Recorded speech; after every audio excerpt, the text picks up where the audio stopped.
Hi crafty friends, it's Donna here, and I have a card for you today that has a really simple watercolour technique. If you're intimidated by watercolour, this might be a technique that you'd like to try. And if you love watercolour, this is a great way to get nice, easy results without worrying too much about your edges or layering.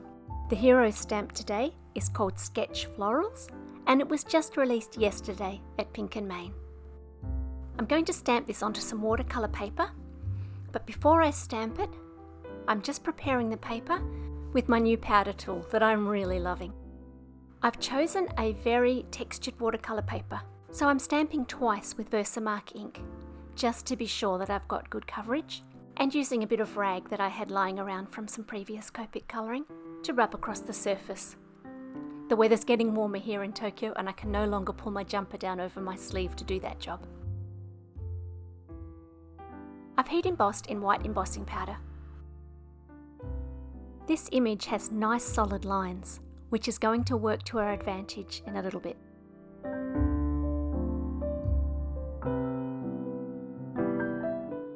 Today I'm going to use some inks as my watercolours, and I'm just going to check what the colours are like when I watercolour with them and what they're like as I water them down.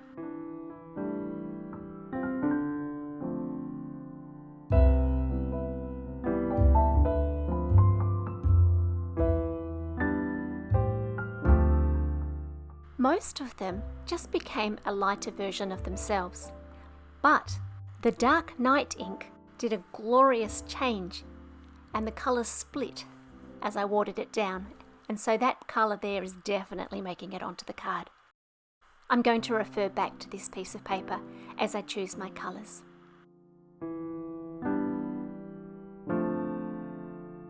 I've taped my watercolour paper down to a wooden board using washi tape. Before I stuck the washi tape down, I've stuck it to the leg of my jeans just to take away some of the tack so that I don't tear my paper when I peel back the tape. And before I start in on the flowers, I'm going to do the background.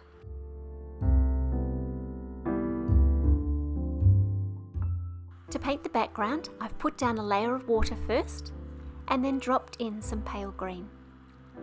While that paint's still wet, I've spattered with some green and also with some blue. Some of the spatters that land on the dry part of the page will stay as spatters, and the paint that lands on the wet areas of the paper will spread out and add some lovely variation to my background.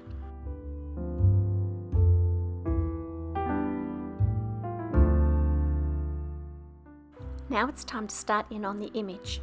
And to begin with, I used my darkest green, which is moss, but I wasn't really happy that I could get it to be different enough from my background. And so I had in my drawer exactly the same colour, but in a watercolour brush marker. It's still moss, but the pigment in the brush marker is much stronger, and so I was much happier with that. And so you'll see me in that little top right hand square where I had originally smooshed the ink, just adding ink with the pen here and there to colour the leaves. The process for colouring every single leaf and every single petal or part petal is the same. I'm laying down the darkest ink in the centre of the flower or at the closest part of the leaf to the stem, and then I'm rinsing off my brush and drying it so that it's just damp and stretching that paint down a little further. Then I'm just repeating that process. Re-clean the brush, dry it off so that it's just damp, and stretch the lighter pigment further again, and then repeat that until at the very tip of each area of this image I have a very pale colour indeed.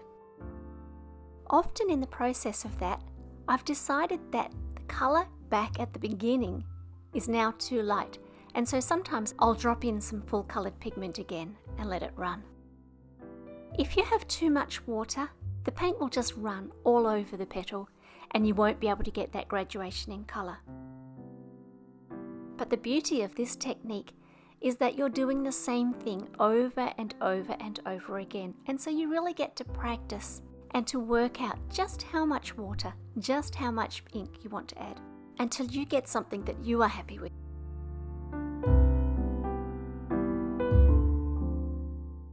I spoke earlier about the well-defined lines, and here's where they really come in handy. Normally, without heat embossing, if I'm painting watercolour, I need to wait for one area to dry before I move on to the area next to it, or the paints will all run together. But the embossing powder is acting as little walls around each area, and so all the colour is well contained, and even if I paint right next door, it's not going to mix. And that saves a lot of time and means that I can just get on with painting.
As I've painted towards the left-hand side, I've removed one of the pieces of washi tape.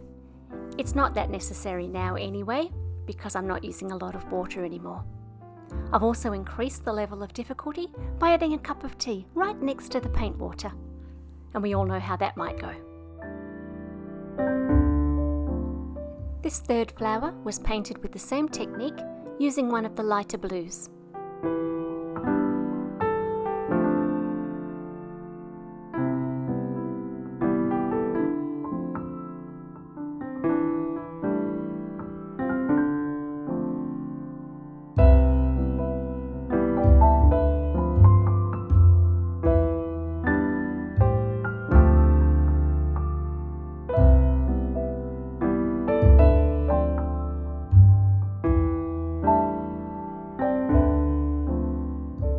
The sentiment for this card comes from the same sketched floral stamp set, and it's a lovely one for a sympathy card.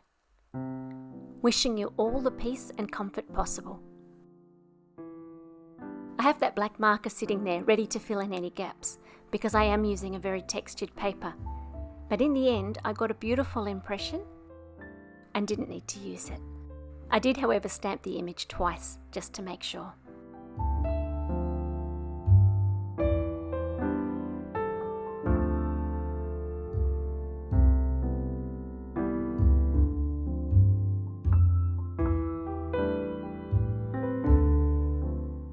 I've cut the card to the same height as an A2 card and just a smidge narrower, so that when the burgundy paper is on the card base, there's just a little sliver showing on the left-hand side.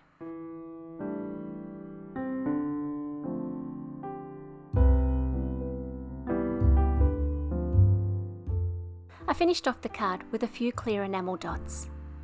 I'm going to leave you with some close-up photos of the card. I hope you've enjoyed this video, and I look forward to seeing you again soon.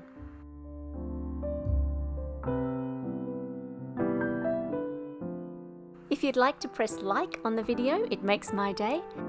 And if you want to subscribe, then you'll find out what's coming up next. That's all for today. I'll see you again soon.